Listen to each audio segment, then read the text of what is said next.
Welcome back to another chapter of Trials of a King. Last time, Cecil actually went to Mist, the town of Mist, and one of the elders there recognized Cecil as the lost son, and she took him to the gravestones at the rear of the cemetery. He also came across Rydia's mom's grave, Serenia, and he also saw Cleo's grave, Cecilia's, even Theodore's, his older brother's, even his own. They didn't think he would return after so long. This was actually a real tearjerker, too. I wanted to make sure of that. Then Cecil decided to head to Fabul to redeem himself again and train himself against his darker self, Damien. And Young knew there was something suspicious about the Injikal, that they were brainwashing him to keep him away from Rosa. Meanwhile, at Baron, she was actually abused by Damien. Apparently, he was watching behind the scenes, like behind the shadows, and he noticed Rosa was still faithful to Cecil. Damien actually wanted them to pry apart, but it didn't work. He got outraged, and he hit Rosa a few times. And Biggs and Wedge came to her aid, and they decided to board the Enterprise again. So, I'm not sure where they'll be heading off to next, but until then, Cecil is actually heading to Mount Ordeals. So, let's get this thing going. Alright, Chapter 4. Cecil is finally trekking up Mount Ordeals. Will he see Kane again and retrieve the light? It was a clear sunny morning, and Cecil was on an open field as he made his way to Baron. Amongst the tall trees in the early fog, the castle's steeples risen in the distance. In a few short minutes he could soon be home. He was thinking about riding a chocobo to make the journey faster and less stressful. As soon as he entered the pasture, all the chocobos fled in a panic. Yellow ones and white ones ran on their skinny, nimble legs, while black chocobos flew away frantically in the same direction. Desperately, Cecil tried to stop one of the chocobos, but the little stampede knocked him down. He rubbed his aching head as he stood up, wondering what made the chocobos so frightened. He had his answer as he noticed that the sky was growing dark. Expecting to see clouds, he saw none. Instead, the sun looked like it was bleeding, as opaque spirals started to spread from its surface. The sky turned more menacing as the lines formed larger and quicker. Eventually, they covered the entire sky and turned into red, stormy clouds. To his horror, there was thunder and radical lightning, but no rain. The air became dry and the ground almost felt like a furnace. What could this all mean? Filled with fear, doubt, and sadness, his heart and breathing went rapid. As he ran to his kingdom, he looked behind him and saw no monsters running after him. As he ran, he didn't notice an overgrown vine which tripped over. The air was so hard he nearly choked as he coughed. With his body exhausted and full of pain, he slowly stammered to his feet. The chaotic storm sounded more ferocious, the thunder and lightning becoming almost unbearable to his senses. He looked ahead. He saw a shadowy figure with a pair of red, soul-piercing eyes. For little reason he had left, he asked who it was. There was no answer. He drew its blade, ready to fight. Out of instinct, Cecil did the same. He was caught off guard as the dark entity lunged at him, with blinding speed. He was laying weakly on the ground as it loomed over him. Like Odin's Zantetsuken, it raised its sword. Cecil woke up after lightning struck him. Adrenaline was pumping throughout his body. His eyes were as wide as saucers and his breathing was shallow as he observed his surroundings. He was in his bedchamber in Fabul. Unlike his night terror, the sky was a robin's egg blue. The sun was glistening through the back window. Cold sweat covered him as he relinquished his blanket. He stepped down from his bed, his feet touching the hard wooden floor. The sensation felt welcoming compared to the burning soil. He moved some sleek strands of hair from his face and calmed himself before he stood. Sheila and Young were in the throne room. Young was sitting patiently while the wife was pouring tea from a sharp, shiny kettle. "Breakfast is almost ready, dear," We can't start without Cecil. By the way, where is he? I'm not sure. He should be up by now. He's usually an early riser whenever he prepares for a session in Baron. At least that's what I've heard. Trailed off as he had an uneasy feeling. Like all monks, he could sense whenever something evil was brewing. What is this darkness I sense? Young, he's here! Oh, yes. Good morning, Cecil. Good morrow to you, too. From that vacant look in his eyes, Young knew something was troubling him. Sheila pulled out a chair for the paladin. They started eating as everyone was accounted for. For breakfast, there were scrambled chocobo eggs, buttered biscuits, and fresh salmon. Cecil's mouth watered. He slowly took his first bite. Sheila reminded him, Eat hearty, Cecil. You're going to need all the energy you can get when you climb Mount Ordeals. Yes, thank you. This dark place is still populated by the undead, even though Scarmiglione is gone. I'd recommend you stock up on bomb cranks and healing items. The sundry shop should be open for you. Oh, does that mean you'll meet Kane again? I hope he's faring well. Kane? I hope so too. What's wrong, Cecil? Something on your mind? No, it's nothing. I hope I'll see Kane as well. It is a very dangerous place. Immediately stood up before his mind started to wander. I'll get ready. Thanks for the advice, Master Young. Of course. And thank you for the breakfast, Lady Sheila. My pleasure. The wary paladin went down to the main floor. The shop was to its right. Got gill, high potions, X potions, remedies, bomb cranks, decoys, some phoenix downs. The undead were weak to fire and holy and healing items. Phoenix downs an undead can instantly kill them if they connect. Thought whenever he's in a bind, he'll use them for emergencies. He trotted up to the bedchamber. There was his armor. Took a shower in a small waterfall outside. He was fully cleansed. He gathered his items and equipment. Stepped up to the main room once more. Took a deep breath. They were waiting. They stood up when they saw him. Young, full of uncertainty, breathed and said, I'm not saying farewell. I'm saying good luck. Thank you. My lord. He gave it to him. Take this. For a safe journey to the summit and back. I want you to have it. When battles have made you weary, and if you have lost, this will revive you. What is it? It was twice as big as a regular phoenix down. This is a phoenix pinion. It'll revive you fully after you've taken a long beating. Use it well. Damn it. Sometimes the wind would blow the door open. God damn it. Thank you. I shall return. Do not forget, the enemies there are more ferocious than before. Good luck, Lord Cecil. She kissed his wrist as a sign of appreciation. We'll pray for your departure, and for your return. Are you sure you don't want my monks to go with you? Yes, there's no need for it. This is something I must endure alone. After a brief pause, he looked at his comrades. I'll not be long. Farewell. He slowly walked out of the castle as the monks bowed and said good luck to him. Good luck on your climb, Lord Cecil. May we see you again.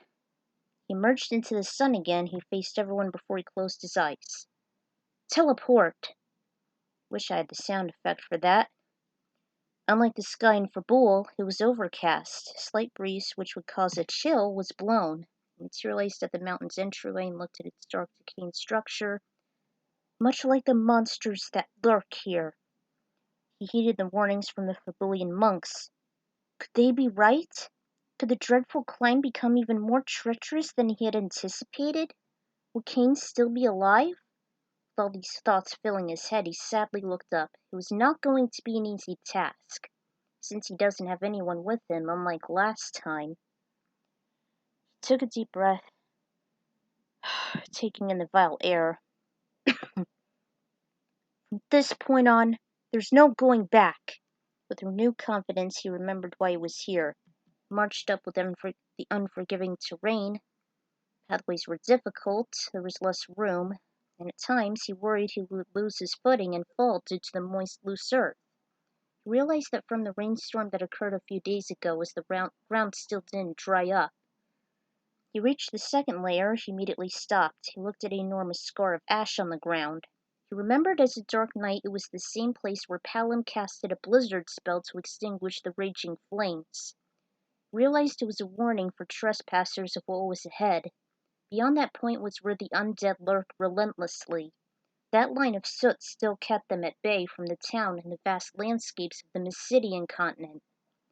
Feeling the sensation, he rubbed his foot on the burnt line.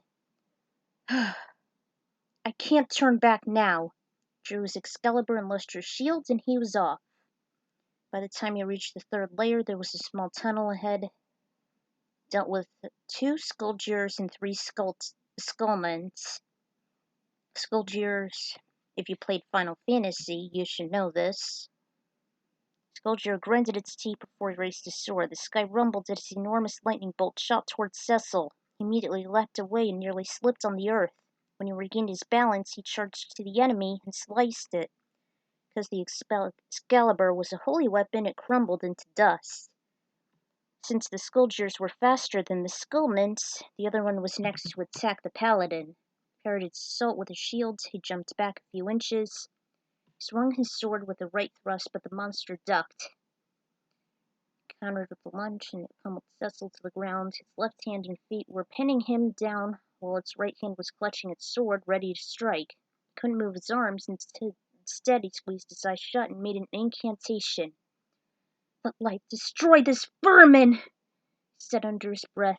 His body glowed in a white aura, and Skulltier hesitated. He wasn't able to move his arms, but his hand was facing toward his enemy.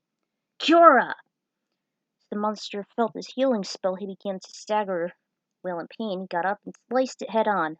The last Skulltier dissipated. The fight wasn't over yet. 3 Skulnants lazily marched toward him as they moaned. Each of their eyes glowed red, and Cecil felt his energy starting to drain. He began to feel lightheaded, and the spell was progressing, so he knew he had to wipe them out quickly. Desperate, he grabbed 3 small red bombs from his pocket and hurled them toward the zombies. They ignited instantly as they hit the Skulnants. They screeched as their flesh was decaying amongst the flames. When the smoke cleared, they were gone. Cecil laid a free hand on his chest and casted Cure on himself until his head cleared. Grabbed the Excalibur, roamed through the dark tunnel leading him to the next section. Trekked out from the tunnel. There was no sun, but the sky started to have some lighter shades. Looked down, the mist was below the wary traveler. He could at least see he was making progress. The trail wasn't as difficult. However, there were some areas that were just as steep. He heard a low, deep sound. He couldn't be sure what was causing it, so he cautiously trekked on with the Excalibur in hand. Climbed up the moldy stairs,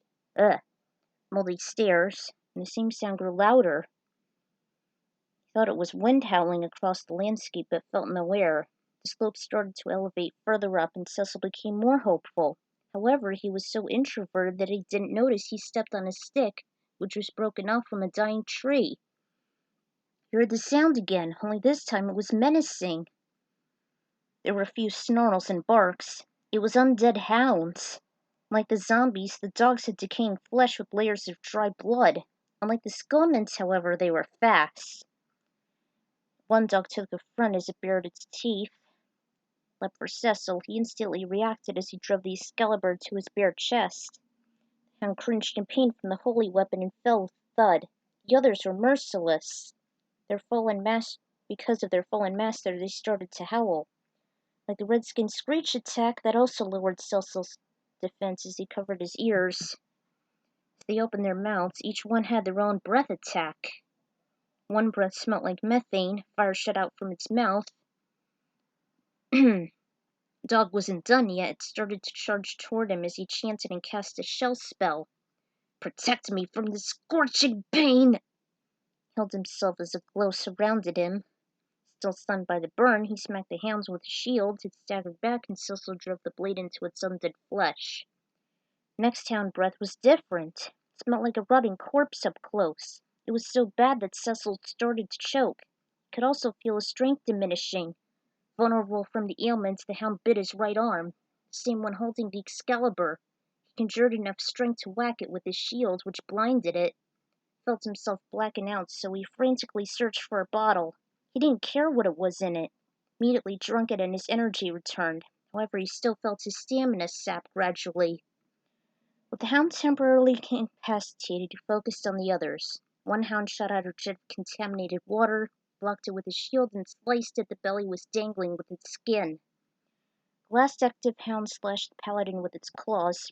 As he felt the impact, there was a flash of light, then darkness. He could still hear and feel what was going on, but he kept missing. In retaliation, it tried to bite his arm, but he kept backing away until he hit something hard. His back laid up against a boulder, nearly stumbled since it wasn't sturdy. The dog was closing in on him, along with his blinded companion. Since Cecil couldn't see, he couldn't attack. He then came up with an idea as he remembered using an X potion. In his armor, he felt something soft as it belonged to a feather. Before they made their attack, he dropped it. The item reacted and started to glow a heavenly aurora. Dogs hesitated and growled so they couldn't stand the light. Just then the energy illuminated them and there was nothing. Cecil barely saw the light, but he couldn't hear his nemesis anymore. Phoenix down vanquished them. Casted Cure and Esna. Let her spell stop the irritation. He continued to rest until he was able to see clearly. With that he saw a familiar sight. He looked over the peak. He had a flashback. It's when Teller was searching for Meteor, and he caught up with him. Cecil reminisced, hearing his father's mystical voice as he called him son, how he felt when he first became a paladin. He had a sense of comfort, but his reverie was interrupted by a putrid odor. He could barely move, nor breathe as he had a glimpse of a revenant. His fetid breath and body were the culprits. He was weak and paralyzed on the spot, so he couldn't use his weapons, and because of the little time he had, he couldn't bear to cast any spells. The easiest way was to use an item. Something was getting hotter beneath his armor. It was a bomb crank. It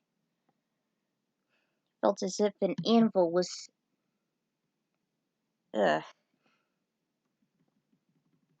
Anvil was weighing down. It exploded on impact, but the monster was still standing. He used the same tactic he used. Flames in conjunction with Phoenix Down worked perfectly. With the Revenant gun, Cecil was able to breathe again. Cold, fresh air filled his lungs to full capacity. During the fight, he realized he was closer than where he was before. The tunnel was just ahead, so he didn't hesitate. As he went through, he wondered. Strange. Beside the Skultiers and Skulnants, I've never faced these enemies before. Where could they all come from? Can't be Skrmiglione, because he perished on the mountaintop, and again within the giant. If it's not him who's conjuring them, it must be... Caught his breath as he connected the dots. Could it be my dark self? Vision of a dark knight bracing with his sword appeared in his mind. I must keep moving forward. It was still bright on the other side, but day was fading fast. He hoped he could make it to the summit before dark. He left the tunnel, noticed there was a fork, took the left passage, found a valuable piece of equipment, but there wasn't a single monster in sight. He opened it, there was a shield inside. It looked as if it was reflecting sunlight. His eyes started to grow heavy. He dropped it from his weak hands and fell to his knees. He felt as if his head was spinning as he lost consciousness and collapsed on the sturdy, dry earth. Unbeknownst to him, there was an enormous monster shaped like a bone dragon. It stomped toward the paladin and let loose a menacing roar. Surprisingly, he didn't hear its ear-piercing scream, but with a single crushed hand it grabbed its victim still asleep. It began to sniff him with its gigantic nostrils, blowing his loose locks every which way. Thinking it would be too disgusting to eat, it tossed him to the ground. Luckily, upon impact, it shattered a bottle and it started to seep out its contents against its body. Cecil began to breathe in the odor emitting from the fluid. He started to wake up. The bottle that broke was a remedy, and it healed the sleep spell from the dino's hypnogas.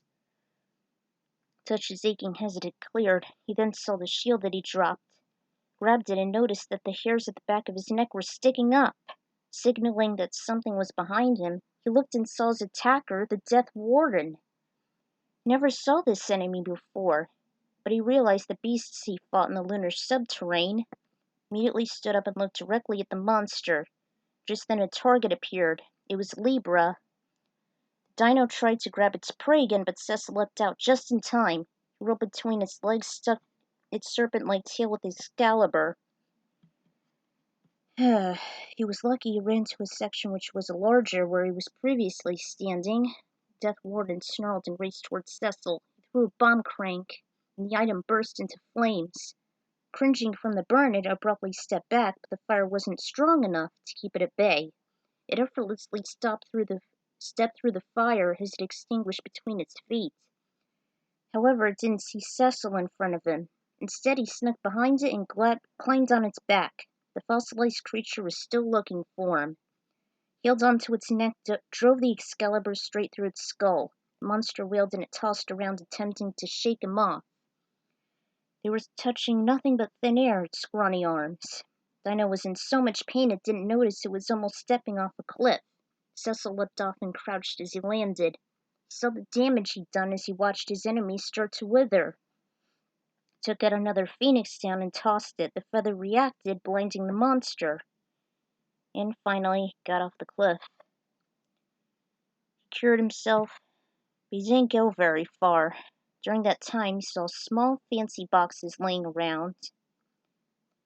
These boxes!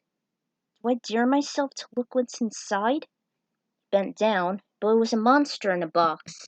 Its lid shut open and its arms extended and broke through its body. The other chests followed suit. He remembered an ancient legend foretelling these boxes. They were known as Pandora's boxes. It is said that if opened, evil will escape and wreak chaos throughout the world. The monster itself would attack its victims. He watched the creatures animate. He took out his Excalibur and his new crystal shield. They came to life. It almost sounded they were whistling. That sound caused Cecil to become dazed and confused. His head felt empty and everything around him was a complete blur. He was out of it. He couldn't be aware of his surroundings. In that state, he saw an arm. Thought it was the same arm the enemies had, so he sliced it. But it was himself. It was a deep wound, so he immediately casted Cura. That knocked him out of the confusion. However, he still felt mushy, and his thinking was still foggy. He realized he was slowed. Used a remedy. The Pandoras didn't have any feet, so they couldn't attack Cecil unless he was too close. He diced the monsters one by one. He almost reached and grabbed him because of their long arms. Some attempted to seal him inside and lock him up for eternity. Unless one's arms disintegrated along with its square body, he sheathed aside and went on. Across from the narrow wooden bridge and blocking in front of the last tunnel, there was a different group of slimy creatures. Unlike the Pandoras, they can move. However, one of the enemies slipped away, avoiding the attack. Some of them flattened into a puddle of mush to prevent damage. There was nothing he could do on the unknowns, physically. So he tossed a bomb crank. They ignited and provoked one of them, spat out slime from its grotesque mouth. When the slime landed on him, he started to feel something inside his armor, like as if something was eating away. It was his own skin. It was acid. He fiercely sliced the enemies. He managed to hit only one. Part of its body broke and fell to the ground. It regenerated, and it duplicated. They can duplicate? Slime continued to irritate and eat his skin. I have to somehow destroy these guys! Frantically searched for bomb cranks, tossed them to the unknown. Hey. Then he casted Esuna. He had to catch his breath, and as he was about to cure himself, he couldn't. His mouth was dry, as the Damsian desert. So he took out an X potion. He heard a thunderous noise. He realized that the sound was coming from the other end of the tunnel. He heard it again, and he could have sworn that he felt the ground moving. The sound loomed closer, and the impact was more powerful with each step. Got his things together and withdrew his weapons as he stood up and followed the last tunnel. Skulltiers and Skulnants are familiar enemies, but I've decided to introduce some new monsters. Some of them outside 4. They include the Unknown. I hadn't really played the game, 5, so it was different. They also include the Pandora Boxes and the Death Warden from 6, the Undead Hounds from 11. Haven't played that either, as I'm not a fan of MMOs. Plus, I decided to give them a more grotesque appearance. Lastly, the Phoenix Pinion was interesting, though unlike in most games, it doesn't necessarily summon Phoenix. I decided to cut it in half. It was really not an outstanding length. Sorry it dragged on for too long. And that dream was based on something I had when I was a kid, about the sun breaking up, storm clouds forming, but the rest I just made up. Man, can't believe I remembered that night terror after all these years. So Cecil's at the summit. Will he succeed? Find out next time. Until then, sorry for the long chapter. This is the Ecron Writer signing out. So, I apologize for the long chapter. Hopefully the next one won't be too bad. So see you all later.